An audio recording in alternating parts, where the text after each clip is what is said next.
વરિયાવ ખાતે 2 વર્ષના બાળકના મોતનો મામલો સામે આવ્યો। પાલિકા કમિશનર દ્વારા કાર્યવાહી કરવામાં આવી। પાલિકાના 4 અધિકારીઓને શોકોઝ નોટિસ આપવામાં આવી છે। પાલિકા ઝોનના કાર્યપાલક ઇજનેર તેજસ પટેલને શોકોઝ નોટિસ આપવામાં આવી।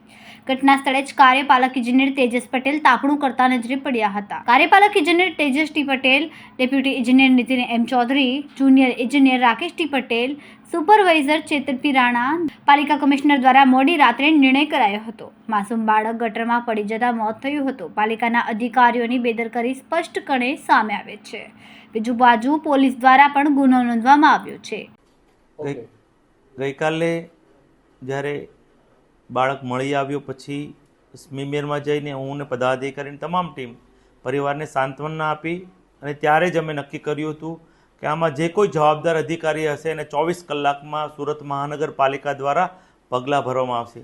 આજે સવારે કમિશનર શ્રી દ્વારા 4 અધિકારીને શોકોઝ નોટિસ આપી દેવામાં આવી છે। રાંદેર ઝોનના કાર્યપાલક ઇજનેર, ડેપ્યુટી ઇજનેર, જુનિયર ઇજનેર અને સુપરવાઇઝર, આ 4ને તબક્કાવાર પોતાને 7 દિવસમાં, 2 જણને 5 દિવસમાં, 1 જણને 2 દિવસમાં જવાબ રજૂ કરવાનો છે। આ જવાબના અંતે પણ કોઈ બીજા અધિકારીઓ આમાં એની ભૂમિકા હશે તો એની જવાબદારી પણ આવનાર સમયમાં ફિક્સ કરવામાં આવશે।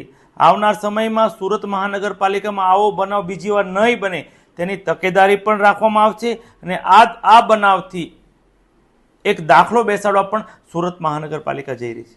સર, કઈ રીતની કાર્યવાહી થશે આજે આ તપાસની અંદર જો કસૂરવાર જણાય? તપાસની અંદર જો કસૂરવાર થશે તો પોલીસે અત્યારે એ ગુનો પણ નોંધ્યો છે, ઇન્વેસ્ટિગેશન પણ ચાલુ છે, પણ મહાનગરપાલિકાએ અત્યારે 4 અધિકારીને શોકોઝ નોટિસ આપી દીધી છે। તપાસના અંતે કોઈ અધિકારીની ભૂમિકા આમાં સંડોલી હશે તો તેને સસ્પેન્ડ સુધી પણ કરવામાં આવશે।